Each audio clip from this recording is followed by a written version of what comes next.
Aries is well known as the one-track minded, high-octane fueled warriors of the Zodiac. Those born between March 20th and April 19th are used to hearing keywords like confidence, leadership, combativeness, relentlessness, and yet still cheerfulness. While moving through the Decans today, I don't plan on contesting these descriptors. Actually, I'd like to add some context, if I may, by using the tarot as our discipline for mining deep into a mythology of the Zodiac.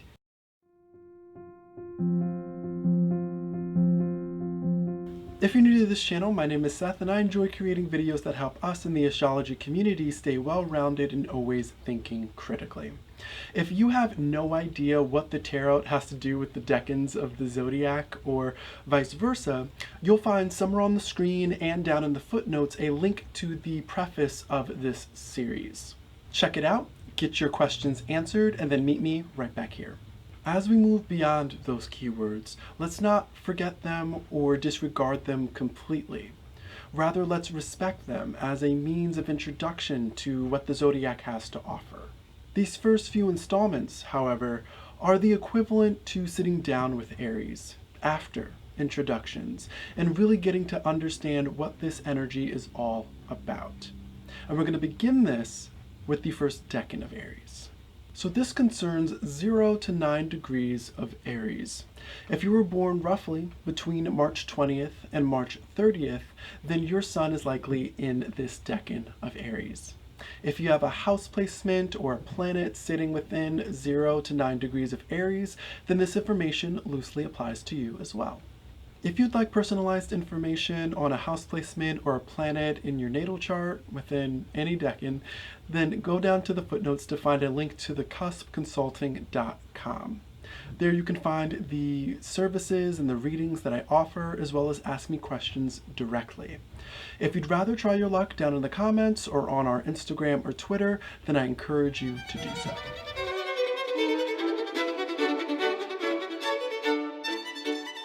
The Emperor is what Corinne Kenner would describe as the cosmic stereotype for the energy of Aries.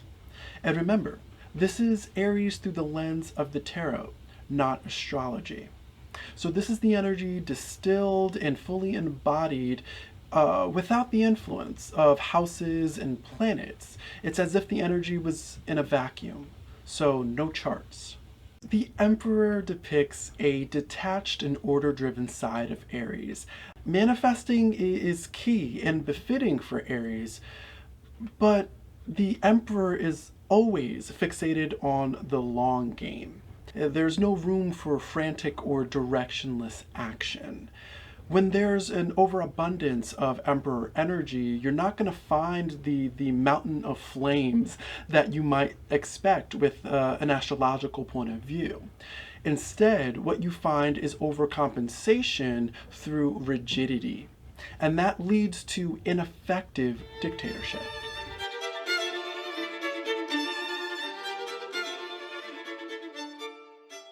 So we've made it to the card of the hour. The twos of the tarot deck are associated with balance and choices. And when you're dealing with the Two of Wands, choices are seen as opportunities, because one is in a place of power here. This is the bold and fierce core of the Aries that we know and love. The tarot sets the mood for this decan by aligning this card with the energy of Mars within Aries. But remember, this is a metaphor to illustrate this energy. It is not literal. And also remember that this card helps add up to the Emperor. The Two of Wands, the Three of Wands, and the Four of Wands add up to the energy of the Emperor. That's the journey that they are on. So this bold and fierce energy has less to do with battle and competition, because this is an energy that is already in a place of power.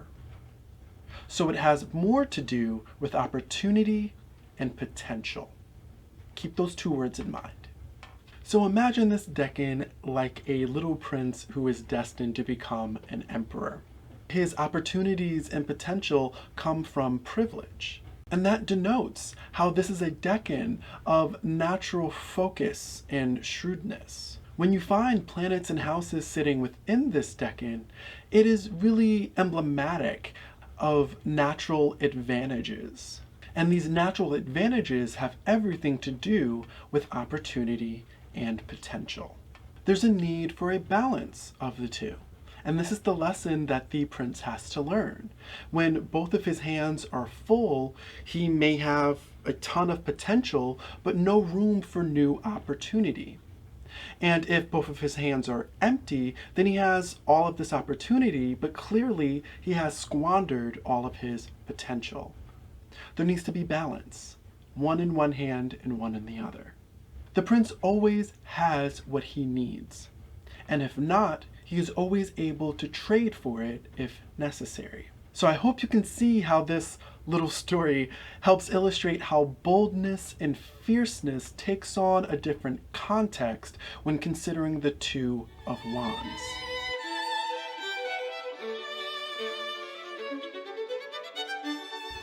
So let's say you put an extroverted planet here, like Mars, Jupiter, the Sun, maybe sometimes Mercury.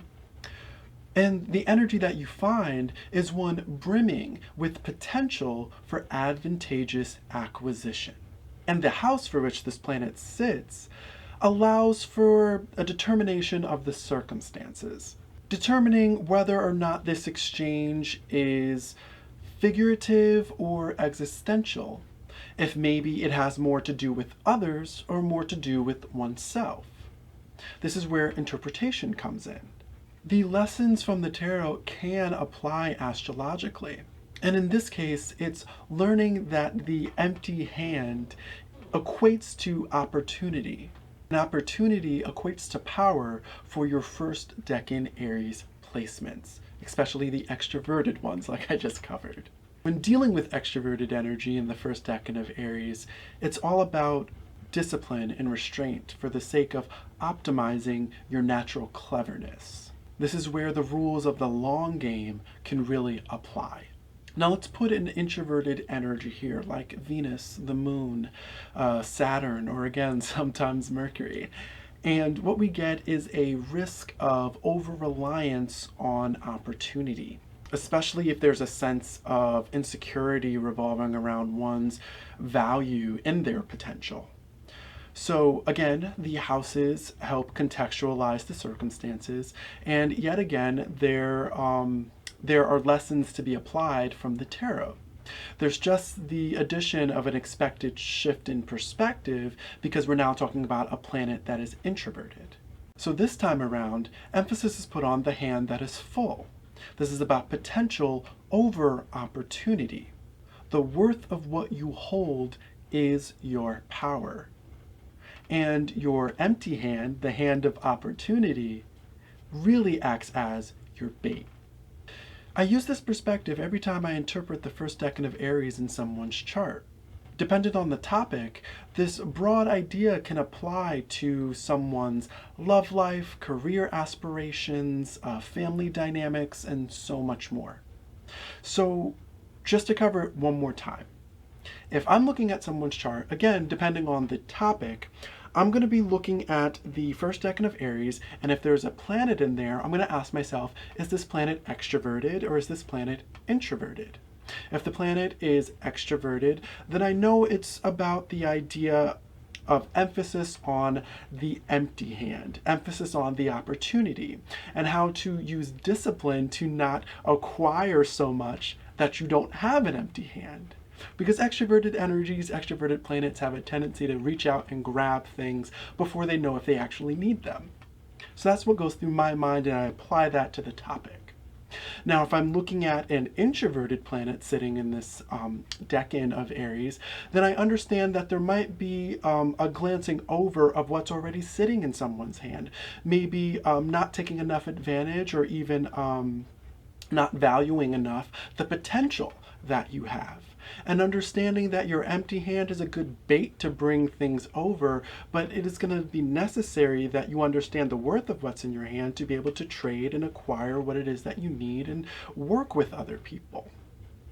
Now, again, this is broad. Now, if we're talking about love, if we're talking about career, if we're talking about family dynamics or anything in between, this very general concept can help shape how I'm going to see the rest of the chart. Because I'm also looking at the second decan of Aries and the third decan of Aries and the first, second, and third decans of Cancer and every other sign in your chart.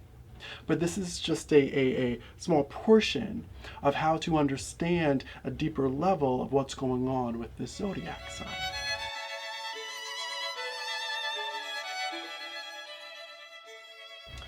So as we begin wrapping up, I would like to reiterate, from the Two of Wands to the Three, and eventually the Four, we're on a journey to the Emperor. And in our next installment, we're going to continue this journey to the second decan of Aries, where we'll hear of Aries' call to adventure and gain a bigger piece of the tarot perspective on our fiery friend. If you're enjoying this series and would like to support this channel, please consider becoming a patron. You can gain early access to this series for as little as $3 a month.